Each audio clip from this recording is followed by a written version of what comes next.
Biology practice set में आज की टेस्ट सीरीज है फाइलम प्रोटोजोआ। बॉटनी और जूलॉजी की प्रैक्टिस सेट सीरीज आपको इसी चैनल पर प्राप्त होती रहेगी। तो अगर आप चैनल पे न्यू विजिट किए हैं तो चैनल को सब्सक्राइब कर लीजिए। एक बात आपको और बता दें कि जो ये टेस्ट सीरीज आपके समझ प्रस्तुत की जा रही है ये बहुत ही जांच परख करके बनाई गई है। फिर भी अगर कोई संदेह रह जाता है तो आप कमेंट में बता सकते हैं। क्वेश्चन नंबर 1 है, protozoa is classified on the basis of. Protozoa के वर्गीकरण का आधार क्या है? न्यूट्रिशन है, मोड ऑफ लोकोमोशन है, न्यूक्लियस है या फिर रिप्रोडक्शन है? आप साथ ही साथ इसके आंसर देते रहिए। देखिए, फाइलम प्रोटोजोआ का जो क्लासिफिकेशन है उसका मुख्य आधार क्या है? मोड ऑफ लोकोमोशन और न्यूक्लियस। तो इसमें से इस आधार पर इनको 4 समूहों में बांटा गया है। कौन कौन सा? पहला है मैस्टिगोफोरा। तो इसमें क्या है कि इनमें फ्लैजला पाए जाते हैं। दूसरा है राइजोपोडा। इसमें स्यूडोपोडिया पाए जाते हैं। और जो तीसरा है वो है स्पोरोजोआ। इसमें क्या है? कोई भी लोकोमोटरी ऑर्गेनल्स नहीं पाए जाते हैं। और चौथा है सिलिएटा। इसमें से सिलिया पाए जाते हैं। तो इस प्रकार से जो इसका करेक्ट आंसर होगा वो होगा प्रचलन क्रिया विधि, यानी कि mode of locomotion. Question number 2 है, mode of nutrition in amoeba is. Amoeba में कह रहा है कि पोषण किस प्रकार से होता है। ये बहुत इंपॉर्टेंट क्वेश्चन है। देखिए, जो कॉन्सेप्ट है उसको पूरी तरह से क्लियर करते हुए हम आगे बढ़ेंगे। कॉन्सेप्ट अगर क्लियर होगा तो क्वेश्चन जो है कितना भी घुमा फिरा करके आ जाए उसका आंसर दे सकते हैं। तो इसमें से जो न्यूट्रिशन में कह रहा है, mode of nutrition in amoeba है, वो किस प्रकार का है? सेप्रोजोइक है, होलोफिटिक है, कैप्रोजोइक है या होलोजोइक है?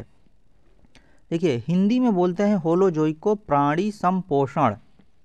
तो ये होलोजोइक इसका करेक्ट आंसर है। अब ये होलोजोइक है क्या?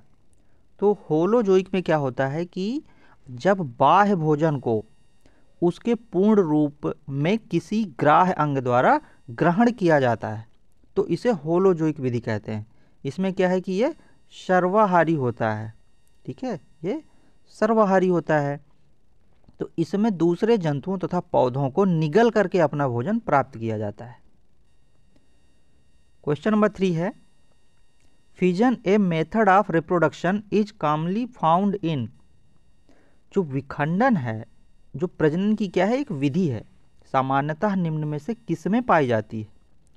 प्रोटोजोआ में पाई जाती है कि हेलमिंथ में पाई जाती है कि एनेलिडा में पाई जाती है या सभी में पाई जाती है?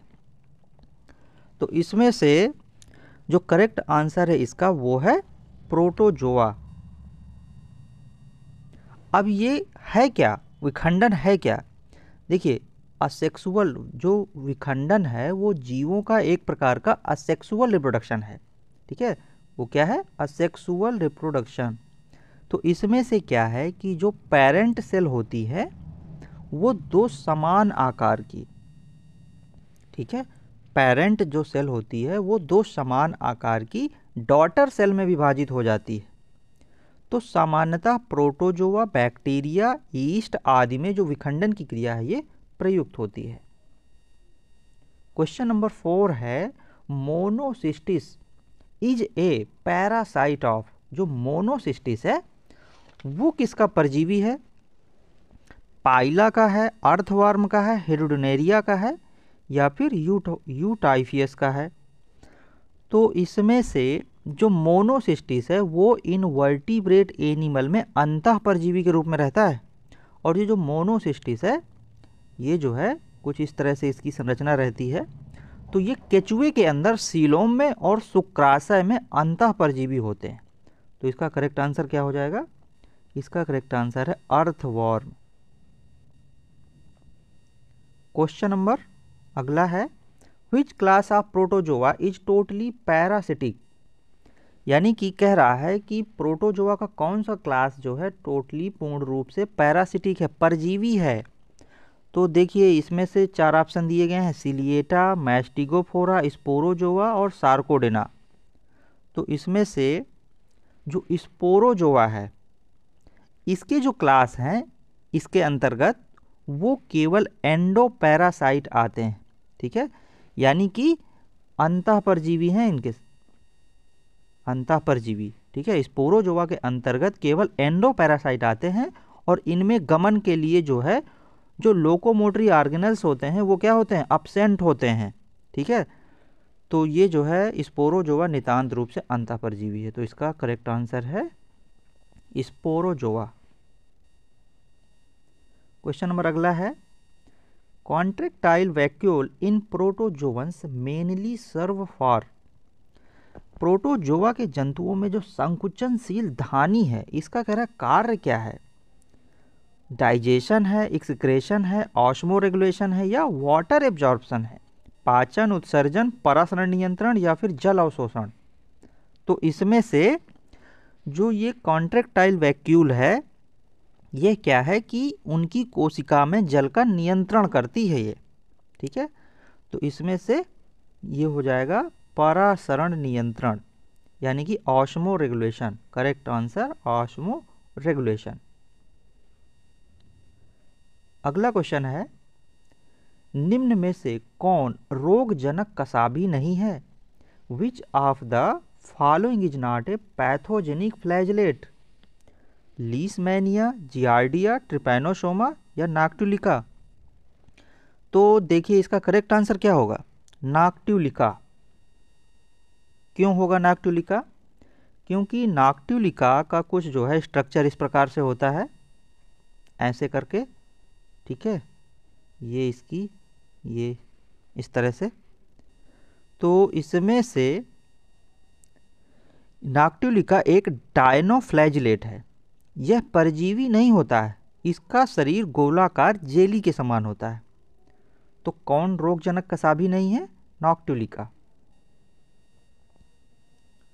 क्वेश्चन नंबर 8 है, polymorphic forms are found during the life cycle of. बहुरूपी अवस्थाएं किसके जीवन चक्र में पाई जाती हैं, एंटमीबा हिस्टोलिटिका के, ट्रिपैनोसोमा के, यूग्लिना के या बैलेंटीडियम के। तो इसमें से करेक्ट आंसर क्या होगा इसका, ट्रिपैनोसोमा। क्यों होगा ट्रिपैनोसोमा, क्योंकि ट्रिपैनोसोमा के जीवन चक्र में 2, 3 या फिर 4 विभिन्न अवस्थाएं 2 विभिन्न पोषकों में दिखाई देती हैं। तो इस प्रकार से इसका ऑप्शन हो जाएगा ट्रिपैनोसोमा, यानी कि इसकी जो बहुरूपी अवस्थाएं हैं इसके जीवन चक्र में पाई जाती हैं। क्वेश्चन नंबर 9 है, इनमें से कौन त्रिस्तरीय जंतु हैं, which of these a triploblastic animal, Hirudinaria, Ascaris, Taenia solium या फिर कह रहा है ऑल ऑफ दीज। तो इसमें से इसका करेक्ट आंसर है ऑल ऑफ दीज, ठीक है। हिरुडिनेरिया भी है, एस्कैरिस भी है, टिनियासोलियम है, ट्रिप्लोब्लास्टिक हैं ये सब। क्वेश्चन नंबर 10 है, बायोल्यूमिनिसेंस प्रदर्शित होती है, कह रहा है कि जो बायोल्यूमिनिसेंस है इज एक्सिबिटेड बाई। तो इसमें से जो बायोल्यूमिनिसेंस है वह घटना है जिसमें कोई जीव क्या करता है, प्रकाश उत्पन्न करता है, ठीक है, प्रकाश उत्पन्न करता है या प्रदर्शित करता है। तो इसमें से सीरेटियम ऐसा ही जीव है, तो इसका करेक्ट आंसर है सीरेटियम। और यह क्या है, यह प्रोटोजोआ के अंतर्गत आता है। क्वेश्चन नंबर 11 है, locomotory organelles are absent in the class. वर्ग में चलन कोशिकांग अनुपस्थित होते हैं, किसमें अनुपस्थित होते हैं, कह रहा है कि स्पोरोजोआ में, सिलिएटा में, राइजोपोडा में या फ्लैजिलेट में।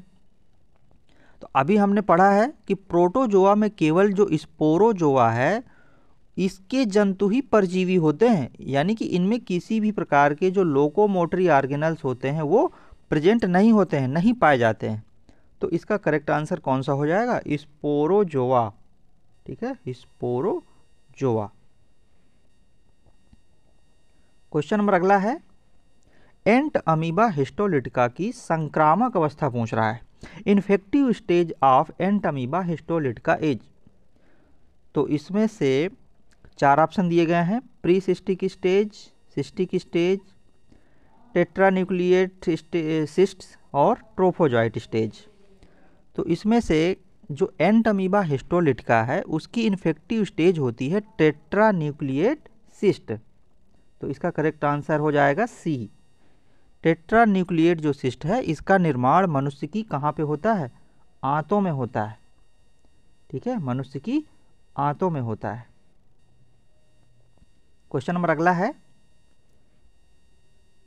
Which of the following human parasite protozoans is found in the human mouth and damages gums? कौन सा मानव परजीवी प्रोटोजोआ मनुष्य के मुख में पाया जाता है और मसूड़ों को क्षति पहुंचाता है? ये भी बहुत इंपॉर्टेंट क्वेश्चन है। तो इसमें से 4 ऑप्शन दिए गए हैं, Entamoeba coli, Entamoeba gingivalis, Entamoeba histolytica और जियार्डिया। तो जो करेक्ट आंसर होगा वो होगा कौन सा? Entamoeba gingivalis, B option. क्यों होगा ये?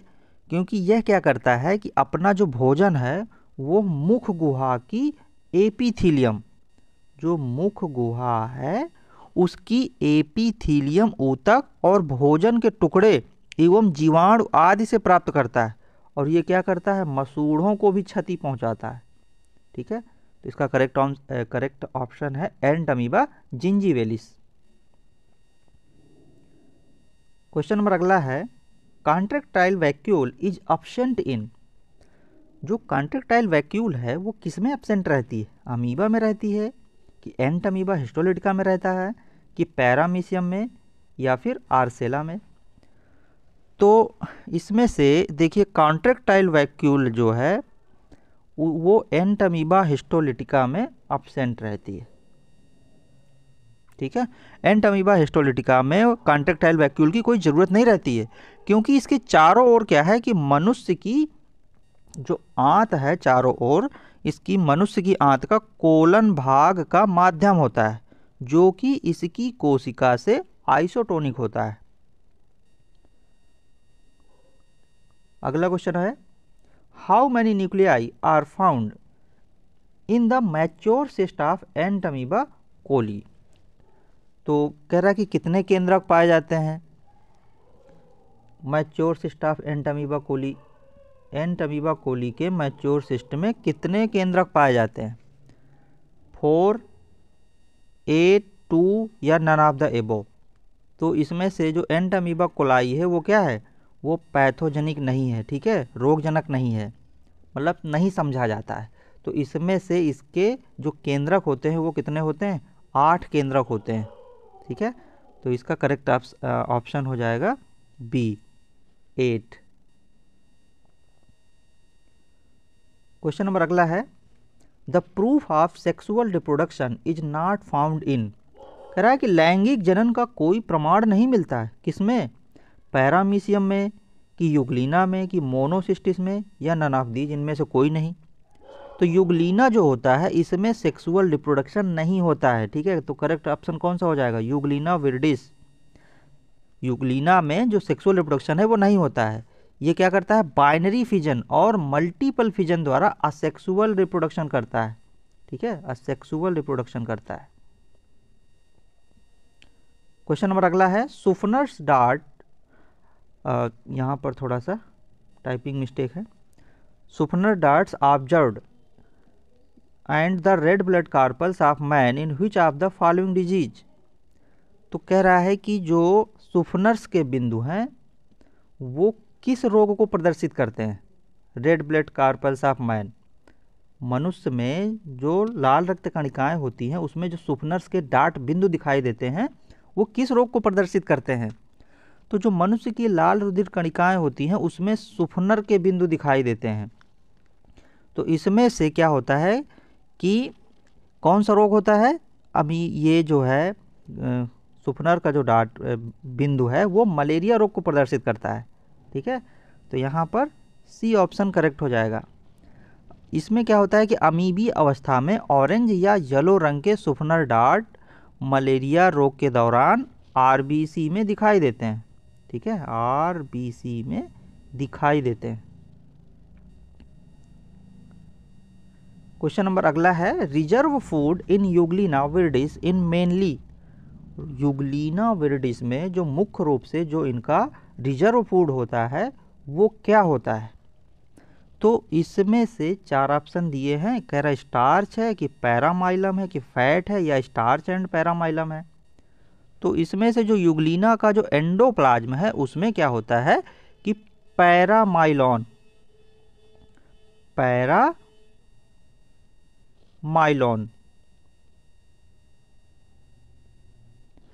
या पैरामाइलम इसी को कहते हैं कि बहुत सी कणिकाएं होती हैं। तो यह क्या करता है कि पॉलीसैकेराइड जो है बीटा और 1,3 ग्लूकैन, बीटा 1,3 ग्लूकैन होने के कारण स्टार्च जैसा होता है। तो यह रिजर्व फूड मटेरियल है। तो इसका करेक्ट ऑप्शन होगा स्टार्च एंड पैरामाइलम।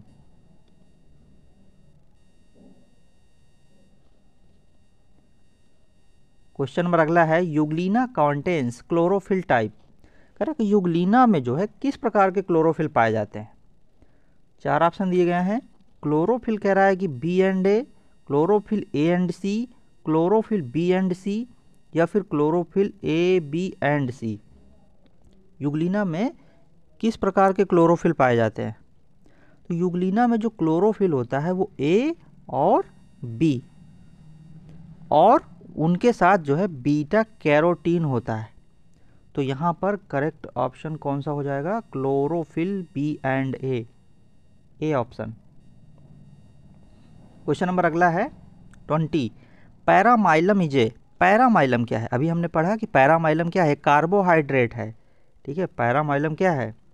प्रोटीन है कि कह रहा है कार्बोहाइड्रेट है, फैट है या न्यूक्लियोप्रोटीन है? तो ये कार्बोहाइड्रेट है।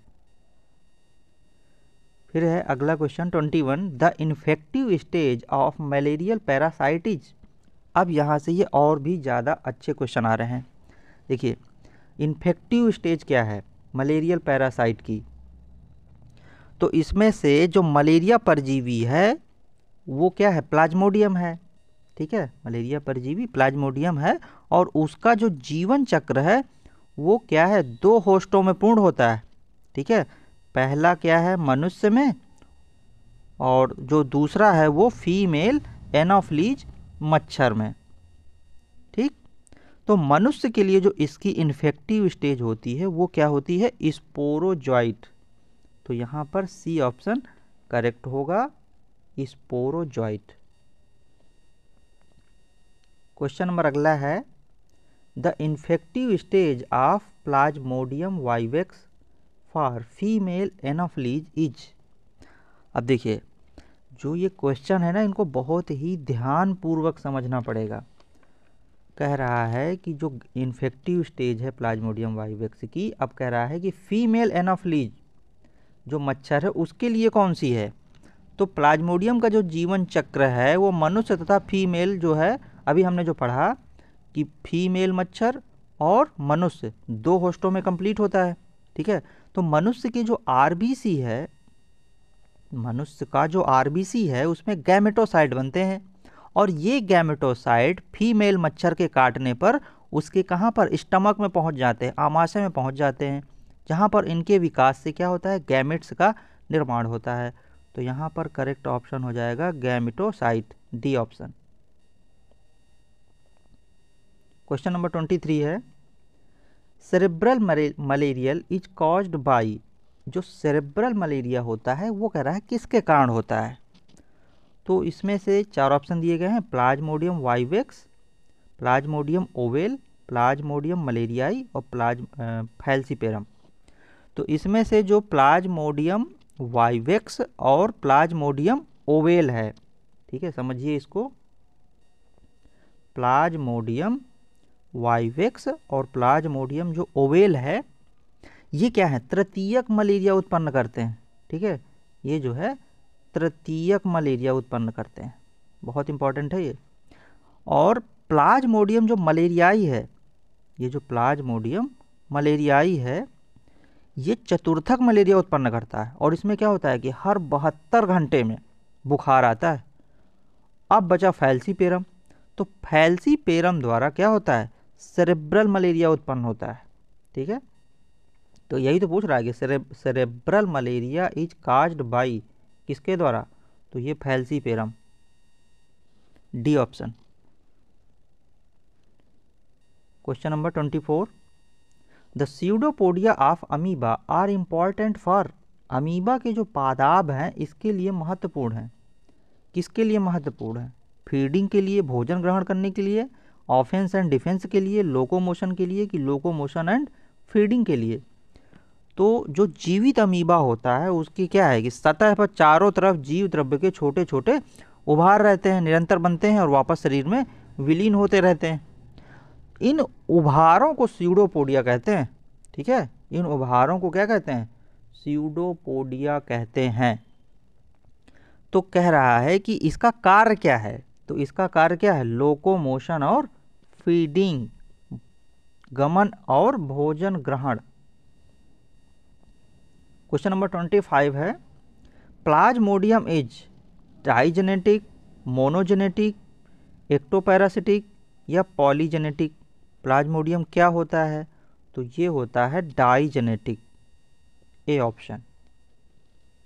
क्वेश्चन नंबर 26 है, gametocytes of malarial parasites are formed in, malaria परजीवी के गैमेटोसाइट्स बनते हैं, किस पे बनते हैं, करा कि नर एनाफ्लीज के आमाशय में बनते हैं, कि मनुष्य के रक्त में बनते हैं, या मादा एनाफ्लीज के आमाशय में बनते हैं, या एनाफ्लीज की लार ग्रंथियों में बनते हैं।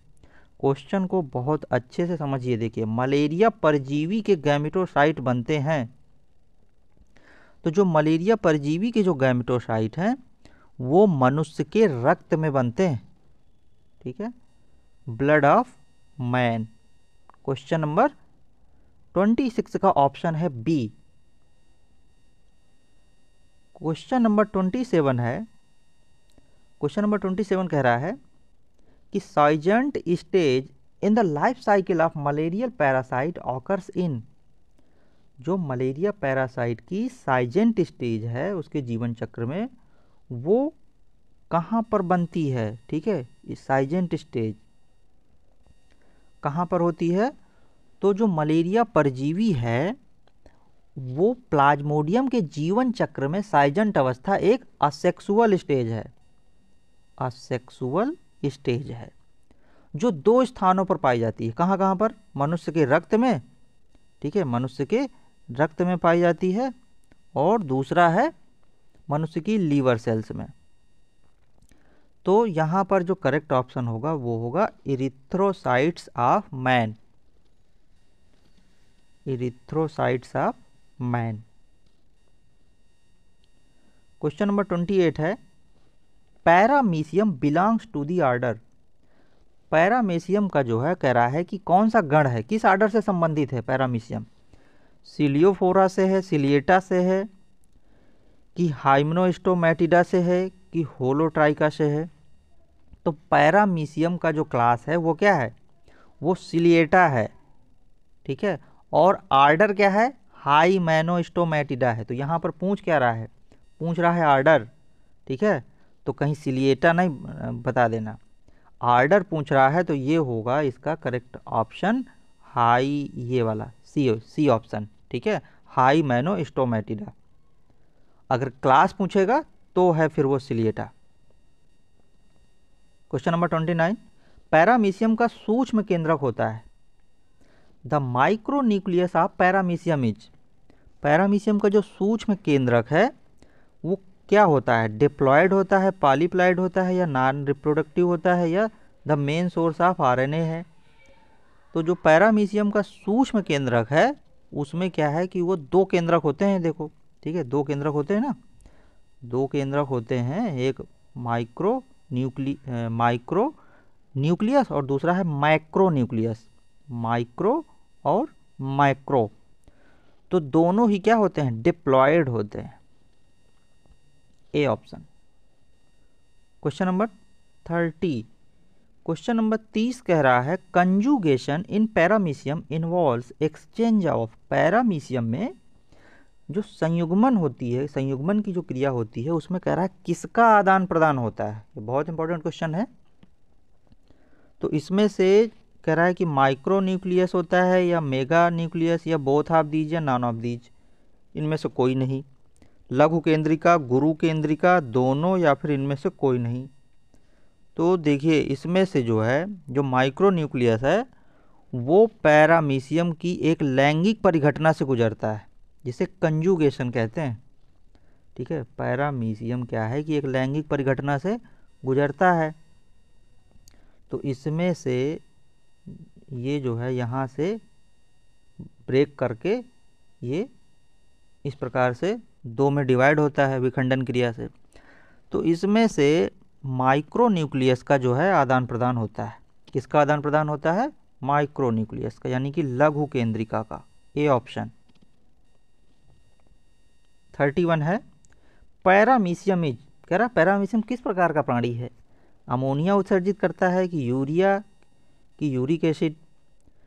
तो इसमें से जो पैरामीशियम है वो अमोनिया, मतलब एक इस तरह से इसको समझिए कि जो जंतु अमोनिया का उत्सर्जन करते हैं वो क्या होते हैं? वो अमोनोटोलिक कहलाते हैं। तो जैसे अमीबा हो गया और पैरामीशियम हो गया, ये क्या है? अमोनोटोलिक। तो यहाँ पर ए ऑप्शन करेक्ट होगा इसका। क्वेश्चन नंबर 32 कह रहा है कि पैरामीशियम में जो साइक्लोसिस की परिघटना होती है उसका संबंध किससे होता है? इन paramecium the phenomena of cyclosis is, तो कह रहा है कि एक्सक्रेशन है यानी कि उत्सर्जन है, या फिर लोकोमोशन है, डाइजेशन है, या रिप्रोडक्शन है। तो साइक्लोसिस की घटना क्या है? तो देखिए साइक्लोसिस क्या है कि जो भोजन होता है ना पैरामीशियम में, वो लगातार साइटोप्लाज्म में घूमता रहता है और इसके अंदर जो है भोजन का पाचन होता रहता है। तो ये क्रिया है, मेथड है, एक विधि है। तो यहाँ पर सी हो जाएगा, digestion, correct option. 33 silver line तंत्र संबंधित है। सिल्वर लाइन जो तंत्र है वो किससे संबंधित है? प्लाज्मोडियम से, एंटमीबा से, पैरामीशियम से, या साइकॉन से? तो ये संबंधित है पैरामीशियम से। ठीक है, एक सिस्टम है जिसका नाम सिल्वर लाइन है, तो ये पैरामीशियम से संबंधित है। क्वेश्चन नंबर 34 मनुष्य में निद्रा रोग का कारण है। Sleeping sickness in man is caused by, बहुत इंपॉर्टेंट क्वेश्चन आ गए। देखिए ये पूछते ही पूछते हैं, हर क्वेश्चन में, हर जो है एग्जाम में पूछते हैं। ये मनुष्य में निद्रा रोग का कारण क्या है? कौन कौन से दिए हैं option? Trypanosoma, Leishmania, Plasmodium, Entamoeba. तो इसको आप इस तरीके से इसको समझ लीजिए पहले, फिर आप कभी नहीं भूलेंगे। देखिए ट्रिपैनोसोमा जो स्लीपिंग सिकनेस है वो ट्रिपैनोसोमा के कारण होता है। ठीक है, और इसमें क्या है कि जो ट्रिपैनोसोमा गैम्बियस है वो एक प्रोटोजोआ द्वारा उत्पन्न होता है। इसका प्रसारण किससे होता है? सीसी मक्खी। ठीक है, दूसरा भी क्वेश्चन फिर आएगा ये, सीसी मक्खी। और इसका जो जंतु वैज्ञानिक नाम है, यानी जो सीसी मक्खी की बात कर रहे हैं, सीसी मक्खी का जो जंतु वैज्ञानिक जूलॉजिकल नाम है वो क्या है? ग्लॉसिना पैल्पेलिस। तो मनुष्य में निद्रा रोग का कारण क्या है? Trypanosoma, A option. Question number 35 which disease is caused by Leishmania donovani? Donovani, तो इसमें से देखिए कह रहा है कि काला आजार, स्लीपिंग सिकनेस, ओरिएंटल सोर, या डिसेंट्री। अब इसमें से जो काला आजार है, देखिए यहाँ पर आपको बता देते हैं, जो ये काला आजार है ना, ये है लीशमैनिया डोनोवेनी से। ठीक है, लीशमैनिया डोनोवेनी।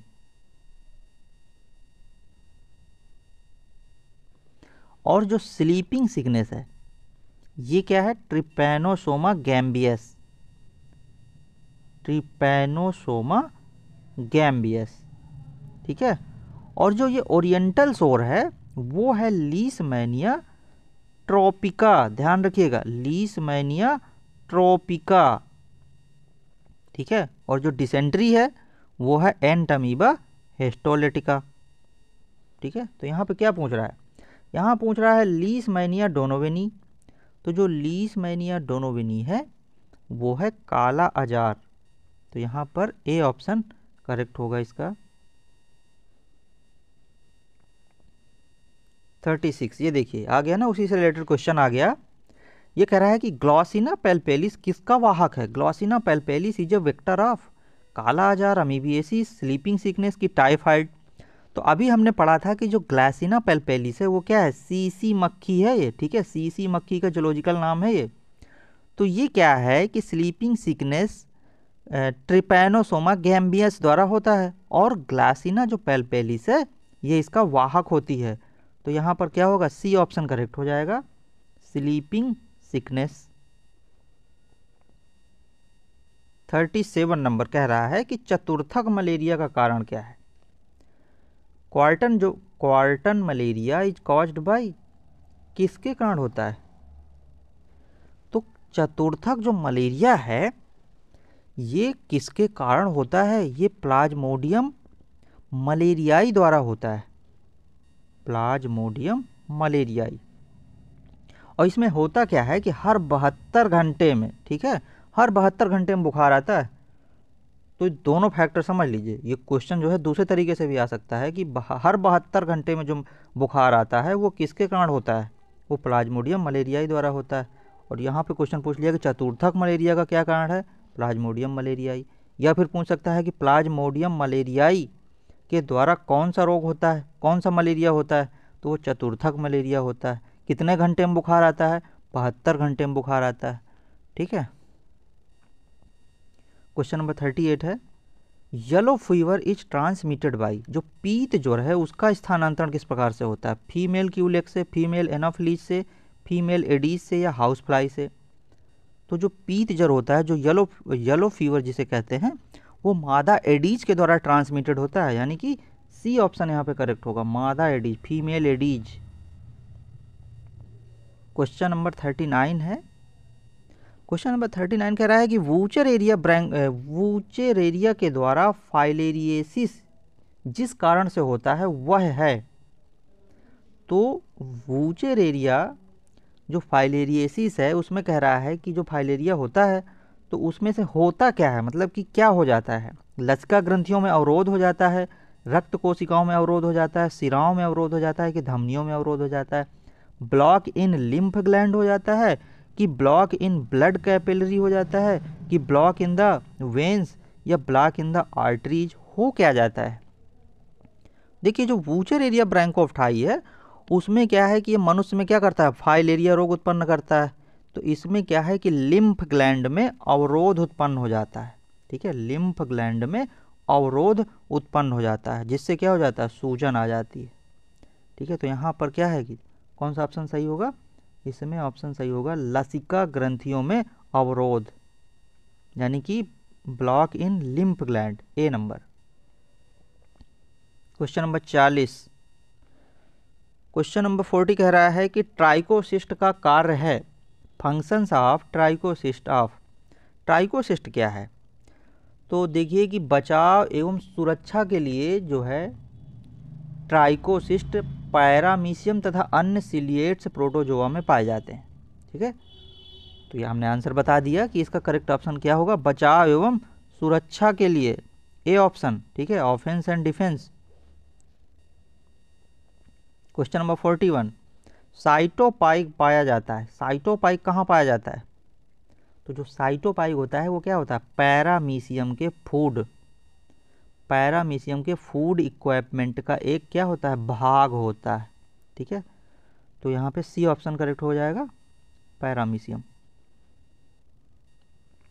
क्वेश्चन नंबर है 42, grand old man of the intestine के नाम से जाना जाता है, कौन सा जाना जाता है, कह रहा बैलेंटीडियम, या सिरेटियम, जियार्डिया, या ट्राइकोमोनास। तो जो grand old man of the intestine, आंत का जो है ग्रैंड ओल्ड मैन के नाम से जाना जाता है वो है जियार्डिया, ठीक है, वो क्या है, जियार्डिया। ये जो है एक प्रोटोजोवन एनिमल्स है। तो इसमें इसका जानते हैं, इसका स्ट्रक्चर कुछ इस प्रकार से होता है इसका जो है स्ट्रक्चर कुछ इस प्रकार से होता है ऐसे करके, और ये ऐसे जो है इसमें ये इस तरीके से ऐसा दिखाई देता है कि जैसे कोई वृद्ध हो। तो इस प्रकार से जो है इसको कहते हैं grand old man of the intestine, giardia. Question number 43, symbiotic protozoa के उदाहरण हैं। सिम्बायोटिक प्रोटोजोआ के उदाहरण कौन कौन से हैं? तो इसमें से जो सिम्बायोटिक प्रोटोजोआ है के उदाहरण है वो है ट्राइकोनिम्फा एंड कोलोनिम्फा, यानी कि ए ऑप्शन इसमें करेक्ट होगा। क्वेश्चन नंबर 44 है, पैरामीशियम प्रकाश के प्रति कैसा रिस्पॉन्स करता है? जो प्रकाश होता है उसके प्रति पैरामीशियम किस प्रकार का जो है व्यवहार करता है, रिस्पॉन्स करता है? पॉजिटिव, निगेटिव या पॉजिटिव निगेटिव दोनों, या नन ऑफ दी, जिनमें से कोई नहीं? तो इसमें से जो है बी ऑप्शन इसका करेक्ट होगा, निगेटिव रिस्पॉन्स। ठीक है, नकारात्मक। क्वेश्चन नंबर 45 कह रहा है कि प्लाज्मोडियम फैल्सीपेरम के संक्रमण में रोगी के यूरिन में कह रहा है किसका उत्सर्जन होता है? बहुत इंपॉर्टेंट है। देखिए, जो प्लाज्मोडियम फैल्सीपेरम है उसके संक्रमण से रोगी के यूरिन में प्रोटीन का उत्सर्जन होने लगता है, या हीमोग्लोबिन का, या ग्लूकोज का, या नन ऑफ दी, जिनमें से कोई नहीं? तो इसमें से जो प्लाज्मोडियम फैल्सीपेरम है उसमें जो है यूरिन में जो है हीमोग्लोबिन का उत्सर्जन होने लगता है। ठीक है, बी ऑप्शन। क्वेश्चन नंबर है 46, इन्फेक्टेड फीमेल एनोफिलीज के एक बार के काटने में लगभग कितने स्पोरोजॉइड ब्लड में आ जाते हैं? 100, 1000, 10,000 या 1,00,000? तो इसमें से करेक्ट ऑप्शन है 1000। क्वेश्चन नंबर है 47, मलेरिया दिवस कब मनाया जाता है? 15 जुलाई को, 25 अप्रैल को, 21 सितंबर को, या 9 अक्टूबर को? तो हर साल क्या होता है कि 25 अप्रैल को विश्व मलेरिया दिवस मनाया जाता है, मलेरिया के खिलाफ लोगों के बीच जागरूकता फैलाने के लिए, क्योंकि मलेरिया से बहुत से इंसान मर जाते हैं। तो इससे उनके बीच में जागरूकता फैलाने के लिए 25 अप्रैल को विश्व मलेरिया दिवस मनाया जाता है। क्वेश्चन नंबर है 48, अब जब मलेरिया की बात हो रही है तो कह रहे हैं अपने कार्य के लिए किसे 1902 में नोबेल पुरस्कार मिला है? मलेरिया पर अपने कार्य के लिए किसे 1902 में नोबेल पुरस्कार मिला है? रोनाल्ड रास को, लेब्रॉन को, ग्रासी को, या गोल्गी को? तो इसमें से इसका करेक्ट ऑप्शन है रोनाल्ड रास को। मलेरिया के अच्छे कार्य के लिए इनको जो है नोबेल पुरस्कार मिला था, 1902 में मिला था। इसको भी कई प्रकार से प्रश्न पूछा जा सकता है कि मलेरिया में नोबेल पुरस्कार किसको मिला था? रोनाल्ड रास को मिला था। कब मिला था? 1902 में मिला था। ठीक है, और इसके अलावा इसको और भी तीसरे तरीके से पूछा जा सकता है कि रोनाल्ड रास को 1902 में किसके लिए, किस मतलब कि कार्य के लिए दिया गया था? तो मलेरिया के लिए दिया गया था। कई प्रकार से क्वेश्चन बन सकते हैं। क्वेश्चन नंबर 49 है, कौन सी फिश यानी कि जो मछली है वो मलेरिया के बायोलॉजिकल कंट्रोल के लिए प्रयोग की जाती है? लेबियो है, स्कोलियोडान है, गैम्बूसिया है, या एनाबॉस है? तो इसमें से जो गैम्बूसिया मछली होती है, ठीक है, इसमें सी ऑप्शन करेक्ट होगा, गैम्बूसिया मछली। ये क्या होती है कि जो डेंगू और मलेरिया के जो लार्वा होते हैं ना, डेंगू के और जो मलेरिया के जो लार्वा होते हैं ये उनको चट कर जाती है, खाती रहती है। तो इस प्रकार से तो मलेरिया का बायोलॉजिकल कंट्रोल हो जाता है। तो इस प्रकार से ये गैम्बूसिया मछली प्रयोग की जाती है। सी ऑप्शन इसमें करेक्ट होगा। क्वेश्चन नंबर 50 है, कह रहा निम्नलिखित में से कौन सा वाहक यानी कि जो वेक्टर है और रोगों का जोड़ा सही है? कह रहा क्यूलेक्स, फाइलेरिएसिस, हाउस फ्लाई, पीत ज्वर, सैंड फ्लाई, प्लेग, पैरामीशियम, अमीबिएसिस। मतलब कि ये गलत दिए हुए हैं। इनको कह रहा है कि कौन सा रोग का जोड़ा सही है।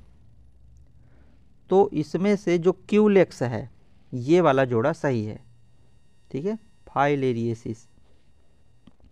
तो इस प्रकार से ये है फाइलम प्रोटोजोआ की टेस्ट सीरीज। अगली टेस्ट सीरीज आएगी फाइलम पोरीफेरा।